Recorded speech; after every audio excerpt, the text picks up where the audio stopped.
Hello students, board exam preparation series में आज हम लोग बोर्ड एग्जाम पेपर 2018 में यूनिट नंबर 4 प्रोबेबिलिटी में जो क्वेश्चंस पूछे गए थे उनको सॉल्व करेंगे। तो यहाँ पे अगर हम पैटर्न की बात करें तो देखिए क्वेश्चन नंबर 14 जो 6 मार्क्स का है, प्रोबेबिलिटी डिस्ट्रीब्यूशन में से पूछा गया। इसमें प्रोबेबिलिटी डिस्ट्रीब्यूशन फाइंड करनी है, मीन फाइंड करना है और वेरियंस हमें फाइंड करना है। वेरियंस हालांकि अब रिड्यूस सिलेबस का पार्ट है, इसे हमें नहीं करना है। क्वेश्चन नंबर 11 की बात करें तो ये 4 मार्क्स का है, इंडिपेंडेंट इवेंट भी इसमें अप्लाई होगा, जनरल प्रोबेबिलिटी का क्वेश्चन है। और यहां पे क्वेश्चन नंबर 1 की बात करें तो 2 पार्ट है इसमें और यहां पे 2 मार्क्स ईच हैं। और ये जो फर्स्ट है ये तो है आपका कंडीशनल प्रोबेबिलिटी का और ये है आपके पास इंडिपेंडेंट इवेंट का केस, जनरल प्रोबेबिलिटी का। तो अब क्वेश्चन नंबर 1 जो है हमारे पास ये 1 मार्क्स का पूछा जाता है और कई बार ऐसा हुआ कि जो क्वेश्चन यहां पे पहले 2 मार्क्स के पूछे जाते थे वो अब 1 मार्क्स के पूछे जाने लगे हैं। तो डिफिकल्टी लेवल थोड़ा सा हाई हुआ है। और जहां तक हम लोगों का आइडिया है कि इस बार आपसे एक क्वेश्चन 4 मार्क्स का बेस थ्योरम या टोटल लॉ ऑफ प्रोबेबिलिटी में से पूछा जा सकता है। 6 मार्क्स का एक क्वेश्चन आपका प्रोबेबिलिटी डिस्ट्रीब्यूशन में से पूछा जा सकता है और जो रिमेनिंग 3 मार्क्स के क्वेश्चन है वो independent event, mutually exclusive, mutually exhaustive और जो जनरल प्रोबेबिलिटी के क्वेश्चन है उनमें से पूछा जा सकता है। यह भी हो सकता है कि यहां पे आपके पास टोटल लॉ ऑफ प्रोबेबिलिटी या बेस थ्योरम में से 6 मार्क्स का पूछ ले और यहां पे आपके पास प्रोबेबिलिटी डिस्ट्रीब्यूशन में से 4 मार्क्स का पूछ ले। पर आइडिया इज दैट कि दोनों में से एक ही क्वेश्चन वो पूछेगा। तो चलिए अब इसे सॉल्व करते हैं। तो यहां पे क्वेश्चन नंबर फर्स्ट है, if A and B are event such that this and probability of A intersection B, find probability of, ये कंडीशनल प्रोबेबिलिटी हमें फाइंड करनी है। और हमें पता है probability of A bar B is probability of A intersection B upon probability of B. और A intersection B दिया है 1/4, बी दिया है हमें 1/3, दैट इज दिस इज 3/4। इसी तरह से probability of B bar A की बात करें तो this is probability of B intersection A या ए इंटरसेक्शन बी, एक ही बात है, अपॉन प्रोबेबिलिटी ऑफ ए। और ए इंटरसेक्शन बी हमारे पास हो गया 1/4 और प्रोबेबिलिटी ऑफ ए हो गया 1/2, that is 2/4, that is 1/2। Okay, 10th part है, ये 10th है कि in a race the probability of A and B winning the race। अब A इवेंट है कि A विन कर जाए, इसकी प्रोबेबिलिटी है 1/3। बी इवेंट है कि बी विन कर जाए, उसकी प्रोबेबिलिटी है 1/6। और रिक्वायर्ड प्रोबेबिलिटी पूछता क्या है कि find the probability that neither of them winning the race, means required probability क्या है, दिस इज इक्वल टू कि ए भी विन ना करे एंड बी भी विन ना करे। दिस इज प्रोबेबिलिटी ऑफ ए 1/3 है, ए बार हो जाएगा 2/3, प्रोबेबिलिटी ऑफ बी 1/6 है, ये हो जाएगा 5/6, means 10/18, that is 5/9 is our answer। okay, next देखते हैं क्वेश्चन नंबर 11 था, speak truth in 60% of the cases while B in 40% of cases है। ये cases in what % of cases are they likely to contradict each other in stating the same fact. Same fact बोलना है उनको, पर same fact में क्या है, दोनों को कॉन्ट्रेडिक्ट बोलना है। मींस अगर आपके पास कोई एक स्टेटमेंट है ये, ओके, अब क्या हुआ, ए ने बोला कि ये करेक्ट है तो बी को बोलना है कि ये फॉल्स है। अगर ये करेक्ट बोलेगा तो ये फॉल्स बोलेगा और अगर ये फॉल्स बोलेगा तो ये करेक्ट बोलेगा, तभी तो कॉन्ट्रडिक्शन होगा। तो इट मींस व्हाट कि यहां पे ए अगर आपके पास इवेंट है, इवेंट ए स्पीक ट्रूथ, और बी इवेंट है, इवेंट बी स्पीक कि बी ट्रूथ बोलता है, तो प्रोबेबिलिटी ऑफ ए हमारे पास गिवन है 60%, मींस 60/100, दैट इज 23/5। और प्रोबेबिलिटी ऑफ बी है हमारे पास 40%, मींस 40/100, मींस 52/5। ओके, अब हमारे पास जो रिक्वायर्ड प्रोबेबिलिटी है, रिक्वायर्ड प्रोबेबिलिटी मींस कि दोनों का स्टेटमेंट कॉन्ट्रडिक्ट होना चाहिए। तो वो कब होगा, जब ए ट्रूथ बोलेगा और बी फॉल्स बोलेगा, तभी तो जो है स्टेटमेंट कॉन्ट्रडिक्ट होगा। या फिर और अब ये दोनों इवेंट आपके पास क्या हो जाएंगी, म्यूचुअली एक्सक्लूसिव हो जाएंगी।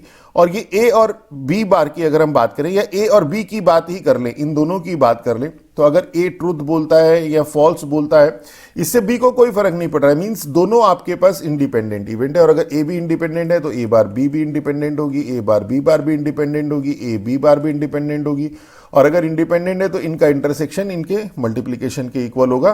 तो यहां पे क्या आ जाएगा आपके पास, probability of A into B bar plus probability, अब क्या है, ए आपका फॉल्स बोले और बी ट्रूथ। ओके, तो ये केस आपके पास बनेंगे। अब आपके पास A, probability of A given है 3/5, probability of B bar, B given है 2/5, तो बी बार हो जाएगा 3/5। आप निकालना चाहें सेपरेटली निकाल लीजिएगा। और ए बार हो जाएगा 2/5 और बी हो जाएगा आपके पास 2/5। तो 25 और 9 + 4 that is 13/25 is our answer. Okay, और यहां पे बताना है कि हम लोगों को in what percent of cases, तो व्हाट परसेंट ऑफ केसेस में बताना है। तो ये हो जाएगा हमारे पास 52/100, दैट इज 52% केसेस है हमारे पास यहां पे कि जब ए और बी कॉन्ट्रडिक्ट स्टेटमेंट दे।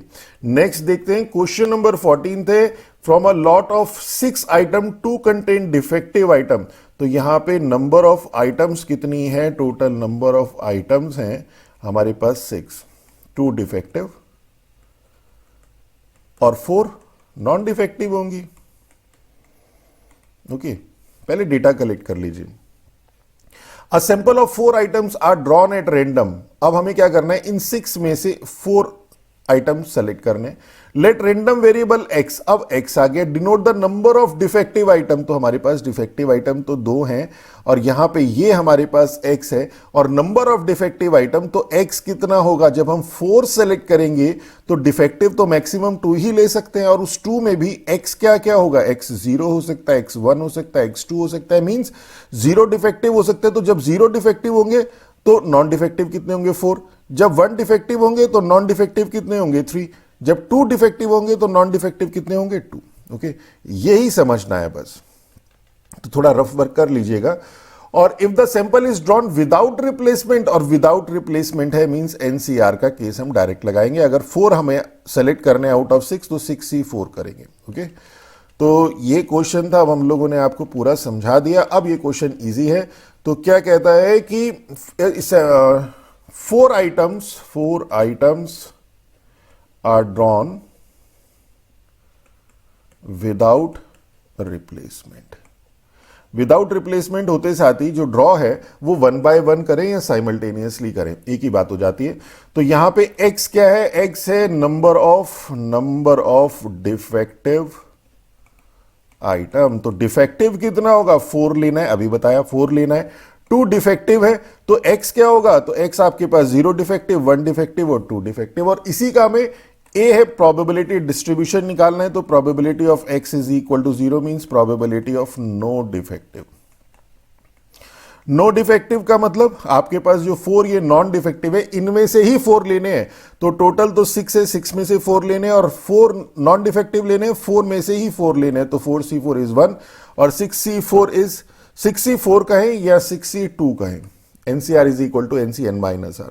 और 6c2 आपको बताया था 6 × 5 30/2 दैट इज 15। ओके, अब ये डायरेक्ट करने के लिए हम आपको बार बार एडवाइस करें, कुछ एक चीजें आप डायरेक्ट करिए।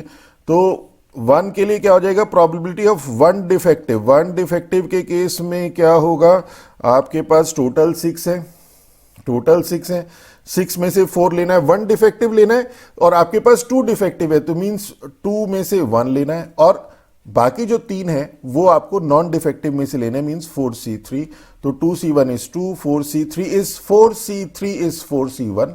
ओके, तो ये तो मनी मन में कैलकुलेशन हो जानी चाहिए। और 4c1 इज 4 तो अपॉन, और ये है आपके पास 15 दैट इज 8/15। और इसी तरह से probability of x is equal to 2 that is probability of 2 defective. तो 2 डिफेक्टिव का मतलब हो गया 2 डिफेक्टिव 2 नॉन डिफेक्टिव, और नॉन डिफेक्टिव आपके पास 2 ही है तो 2c2, और नॉन डिफेक्टिव आपके पास 4 है तो 4c2/6c4।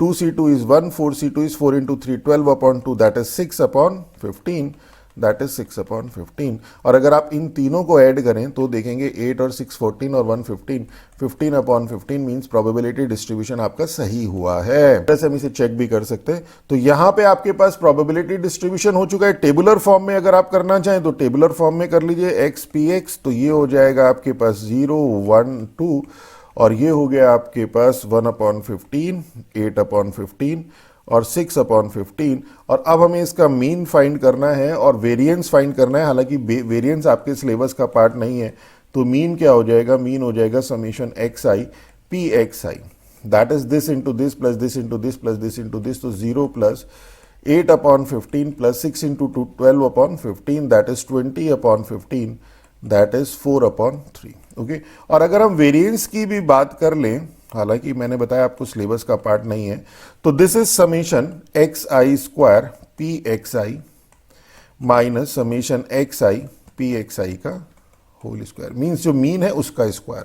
xi स्क्वायर मीन्स 0 का स्क्वायर इंटू 1/15, तो ये तो 0 ही हो जाएगा, प्लस 1 का स्क्वायर इंटू 8/15 इज 8/15 और 2 का स्क्वायर 4 इंटू 6/15 मीन्स 24/15 और ये हो जाएगा माइनस, और ये तो मीन निकाल ही चुके 4/3 का स्क्वायर। हालांकि ये जैसे बताया आपके सिलेबस का पार्ट नहीं है, तो 32/15 माइनस 16/9 और ये हो जाएगा आपके पास दिस इज 45, तो 15/3 और 96 minus 580, that is 16/45। This is our answer. Okay, तो this is all about our this lecture. अगर हमारा लेक्चर अच्छा लगे तो हमारे चैनल को सब्सक्राइब कीजिए, अपने फ्रेंड्स के साथ शेयर कीजिए। इसी तरह से और वीडियोस हम लोग आप लोगों के लिए बोर्ड एग्जाम प्रिपरेशन के लिए लेके आते रहेंगे। तो with that all, thank you.